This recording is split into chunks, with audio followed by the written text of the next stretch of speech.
Hi guys, welcome back na naman sa aking channel. Isang magandang o isang maulang hapon sa inyong lahat.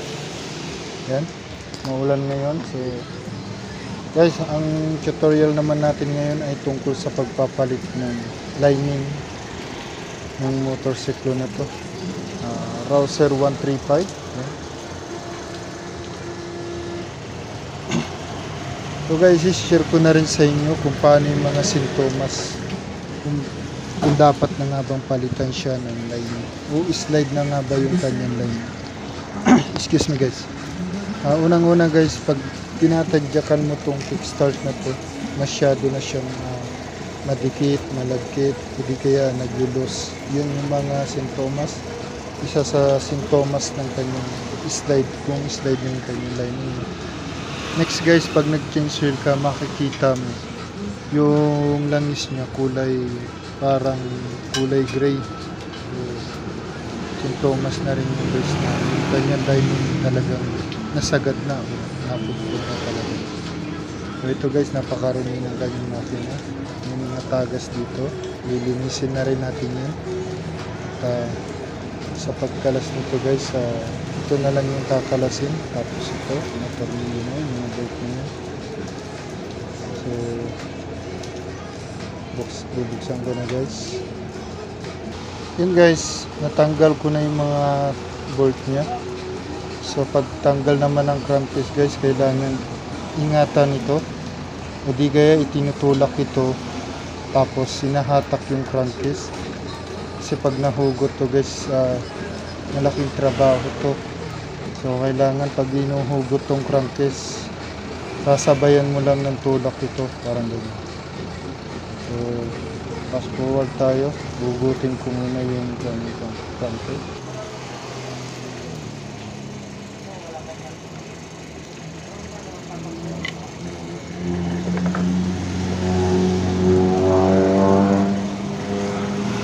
Yung guys, tanggal na natin yung crankcase. Next natin ito mga bolt na to, yan 10mm. Tapos itong parang flowers na yan, kailangan tanggalin yung bolt na yan. Okay guys, sa pagtanggal nitong nut na yan, yan yung malaki na yan, sa halip na ito yung ating pangkalas. Yan guys, pasok lang natin yun dyan.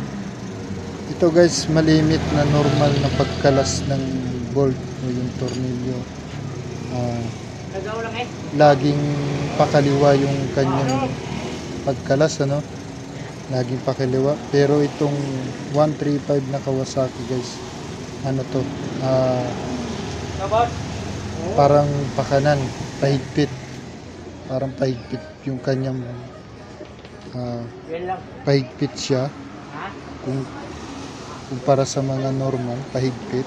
Pero ito, pag pahigpit siya o pakanan, paluwag naman sa nut na ito. So, testing natin.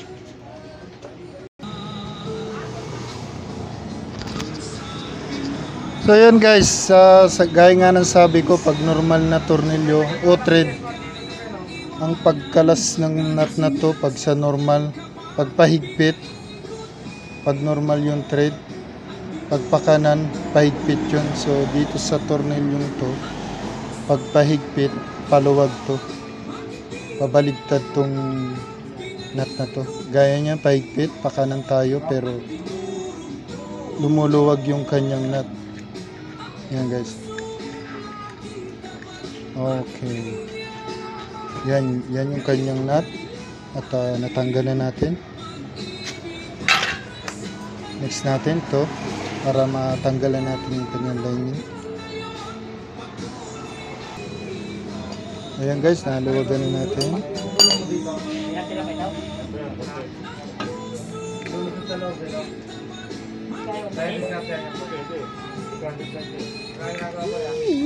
Kilogramo, maghanap na ngayon. Maghanap na naman.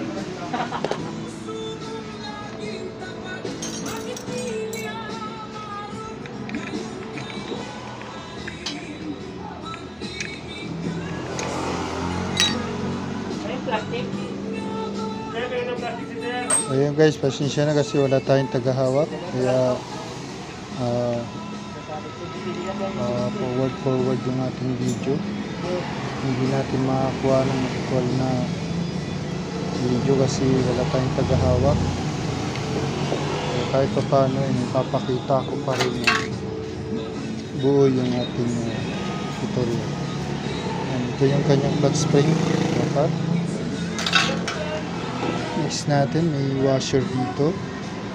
Yan, lock washer. Ito pa yung isa. Okay.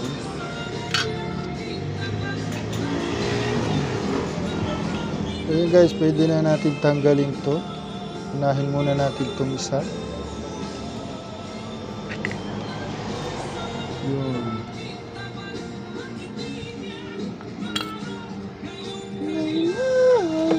Ow!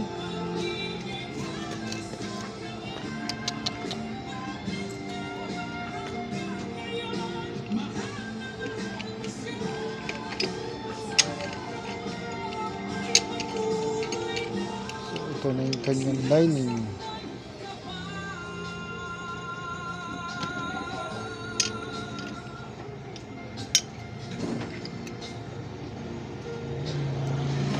Okay.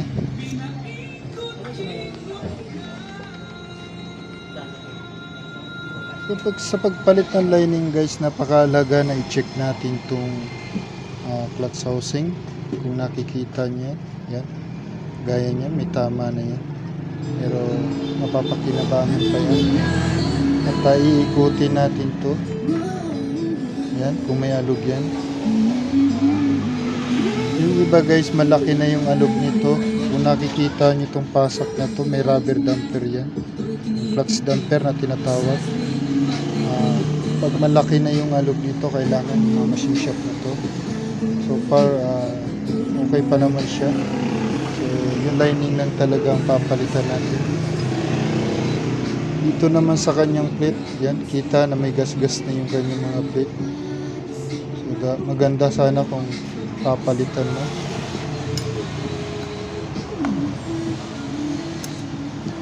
Yun, guys, kung nakikita nyo, ang laki ng kinain. Ito yung mga pag yung nasusobra ng adjust ng lining, yan, halos na ubos yung kalahati. So malaking problema to kasi kahit na nagpalit ka na ng bagong lining, mararamdaman mo pa rin yung slide. So dapat palit talaga ng bago to. Kailangan guys, kung nakikita nyo yung kanto na yun, dapat yan. Dapat wala yung kanto na yan. Tignan naman natin yung kabila. Ito. Yan, laki na nang nabawas.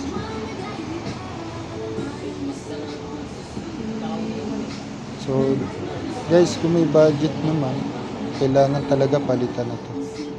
Kasi hindi rin maganda yung resulta pagka nagpalit ka lang ng lining at hindi mo pinalitan talaga itong mga gas-gas na to o yung mga napudpud na. Okay guys, balikan ko kayo mamaya. Yun guys, kaya nito. Ito na nga yung sira. Kahit anong gawin natin guys, kahit ilang beses pa tayo, original pa yung ipalit natin lining, hindi tatagal, mag-i-slide at mag-i-slide pa rin. So guys, lagi natin may pyesa tayo ditong bago. Yan, papalitan na lang natin ng bago. Ay, kay kuya. Yan. So, may pamalit naman tayo ng bago. Kung kaya naman talaga ng budget, kung kayang palitan, kung mayroon naman talaga pamalit. So, palitan na lang natin. Guys, itong naipalit natin, bago to. Pero, dahil walang hub ng clutch hub ng 135 browser, pwede naman yung Win 125 Kawasaki. Para patunayan sa inyo na Win 125 yan guys. Ito yung kanyang pinagmulan. Yan, plastic. nakalagay din yung Win 125. Yan. So, para ma-assure natin na ito na nga yun, pwede nating ilagay itong luma at ito yung bago. Pwede nating ilagay yan para ma-assure natin kung match nga silang dalawa. Yan guys, maganda yung lapatan. So sa makatuwid, pwede talaga yung Win 125, match talaga sila. Ito yung bago at ito naman yung luma. Yan. So nakayakap talaga siya. Ganun din guys sa kabila, ganun din yung gagawin natin. Ito rin yung bago. Yan, lansad mo. Kasi ito naman yung yan. So yung guys, parehong pareho, wala silang pinagkaiba. Yan. Ito yung bago at ito naman yung luma. Yan. Nakayakap talaga siya. So kukunin natin yung parehong luma pagsasamahin natin. Yan. So kung makikita mo guys, pareho lang sila ng lapat at wala naman talaga pinagkaiba. Yan. Parehong original o yung kanyang stock yun. Yan guys, ganun din sa kabila. Check din natin. Okay. Yan.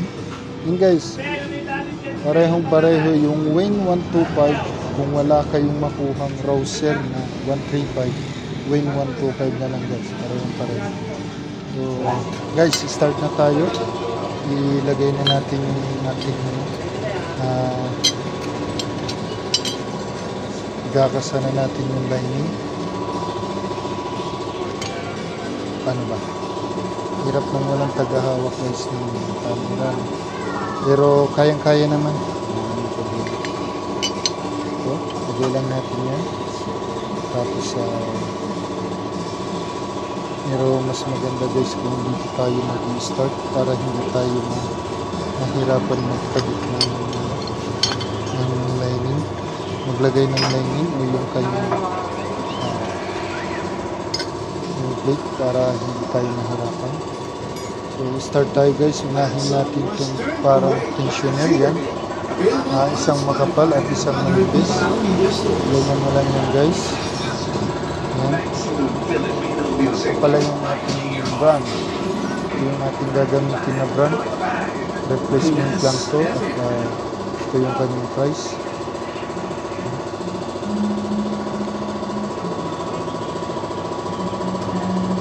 Yakimoto, yung brand na gagamitin natin guys. So, babalatan ko lang muna. So yun guys, ito na yun. Fast forward tayo. At nailagay ko na yung half plate nya at saka yung pinaka-tensioner na. Ayan. Tensioner plate, nandiyan na yung sa loob. Next natin guys, itong manipis na lining na to. Yan yung ating unang step. Again, lagyan natin ng sunod natin itong plate. Yung plate nya guys, may matalas yan. Yan. Yan, may matalas yan dyan. Pag yung matalas guys, papunta yun. Yan. Ganyan ang forma niya, papasok. At yung yan, makikita naman guys yung matalas. Ito yung plain lang, yung kanyang makinis lang to, pero pagdating dito matalas. So tawag lang natin, paano ba? Tihaya na lang natin. Okay, ganun lang guys. Next, again, lining ulit. Tapos yung kanyang plate. Tihaya ulit. Tihaya lang. Next natin, plate na naman. Ganun lang guys, salitan lang yung pagpalit. And then, plate ulit. Ayan. Mararamdaman mo yung talas ng plate guys pag Imas mo lang yung daliri. Next natin, plate lining ulit. Isa pang plate. Check natin ulit. Kihaya. Okay. Last lining. Yan. Ayan guys, tuwid-tuwirin lang to. Tuwid-tuwirin lang para makapasok mamaya doon sa atin. Next, itong kanyang partner. Yung male-female partner din. Ayan. So ayan guys, ganun lang magkasal na lining. At pwede na natin itong ipasok ng buo. Pero bago yan, ilagay muna natin yung kanyang yan, washer, no?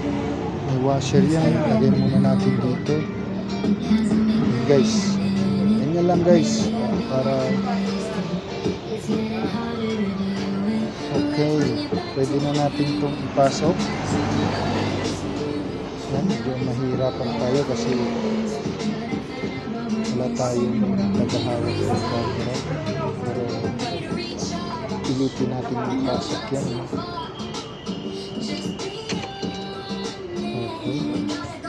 Dito natin titignan para mas madali natin ipasok.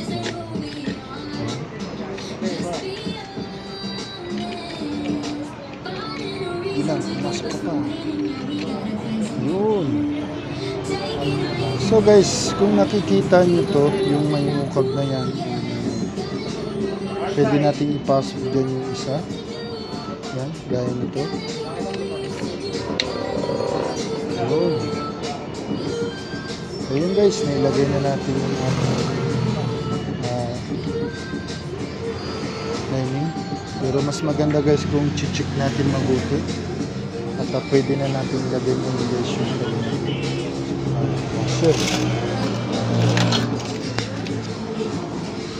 Unang-una yung kanyang manipis na washer. Hey, where are you? Yan. Yun. Yan, tawag lang natin ganyan. Next, yung makapal na washer. Okay. Ganyan ng this. At ito na yung makapal. Next natin kung kanina. So, gaya ng sabi ko kanina guys, yung pahigpit nito ay pakaliwa. Yan. Yan. So, yung normal na tornilyo o yung nut, ang pahigpit nun ay pakanan. Ang talas naman ay pakaliwa. Pero ito, ang pahigpit niya, pakaliwa. At ang paluwag ay pakanan. Ang gulo, diba?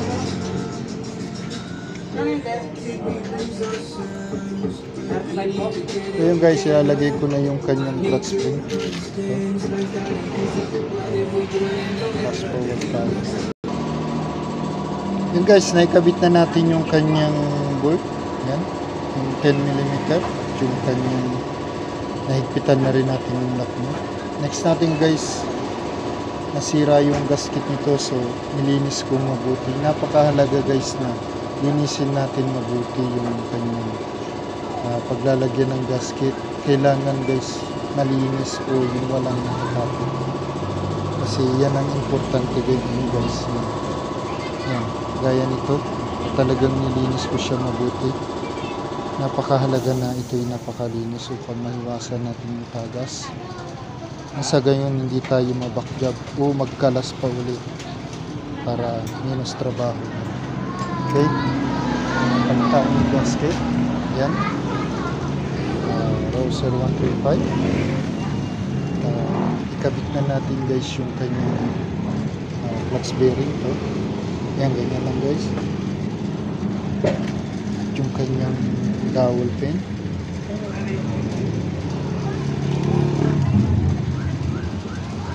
Dalawa yung kanyang dowel pin, so lagay natin dito yung isa.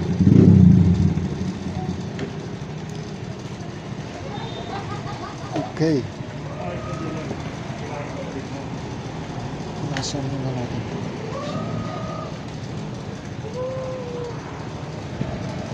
Okay guys, next step natin, pwede na natin ibalik yung kanyang crankcase. At aking munang tatanggalin to. At fast forward tayo ulit. So yan guys, ganun lang kasimple magpalit ng lining. Pinas forward na natin. At ito na yung finished product niya. Pero kailangan papalitan itong kanyang kable kasi matigas na. At hindi na bumabalik yung kanyang kable. Inabot na rin tayo ng malakas na ulan. Yan. Lakas ng ulan, grabe. So ito yung finished product niya. I-start natin.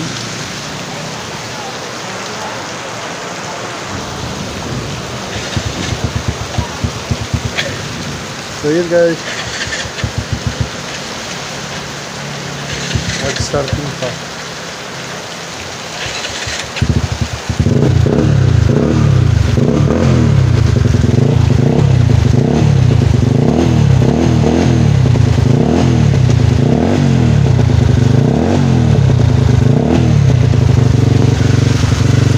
So yan guys, ito na yung finished product natin.